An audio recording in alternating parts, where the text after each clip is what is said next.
লেফটওভার মুরগির মাংস দিয়ে বানিয়ে ফেললাম মজাদার রেসিপি। দ্বিতীয় দিন রান্না মুরগির মাংস খেতে অনেক সময় ভালো লাগে না, তখন আপনারা খুব সহজেই এই রেসিপিটি বানিয়ে ফেলতে পারেন। এজন্য মুরগির মাংসের ঝোলটাকে শুকিয়ে নিতে হবে। এরপর এতে সামান্য সয়াবিন তেল বা সরিষার তেল দিয়ে আপনি ভালোভাবে এটিকে ঝুরা ঝুরা করে ভেজে নেবেন।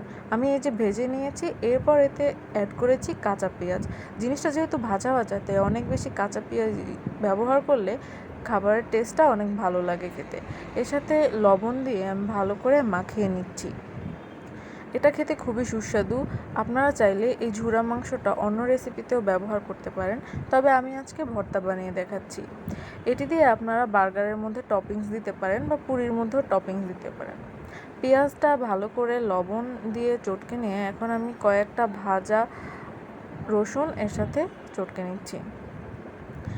খুব ভালোভাবে এটাকে মিশিয়ে নেব। আর এই রসুনটা অপশনাল, এটা চাইলে দিতে পারেন, না চাইলে নাও দিতে পারেন। এরপরে দিয়ে দিচ্ছি কিছু শুকনো মরিচ। এটাকে ভালো করে মিশিয়ে নেব। আর ভর্তার সবথেকে গুরুত্বপূর্ণ উপাদান, এখন সরিষার তেল দিয়ে দিচ্ছি। যাদের সরিষার তেলের ফ্লেভার বেশি পছন্দ তারা বেশি পরিমাণে দিয়ে দেবেন। এরপর ভালোভাবে এটাকে মাখিয়ে নেবেন, আর এতেই প্রস্তুত হয়ে যাবে মুরগির মাংসের ভর্তা। মুরগির মাংসে যেহেতু আগেই লবণ মরিচ দেওয়া থাকে, তাই একটু কমিয়ে দিতে হবে, না হলে অতিরিক্ত হয়ে গেলে খেতে পারবেন না।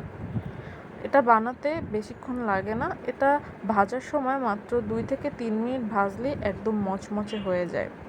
এই যে দেখুন, আমি ভালোভাবে মিশিয়ে নিচ্ছি। আমার ভর্তা কিন্তু প্রস্তুত।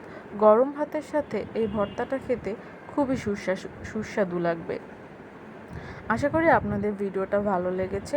ভালো লাগলে রেসিপিটা ট্রাই করবেন। এই পর্যন্ত ছিল আজকে। সকলকে ধন্যবাদ।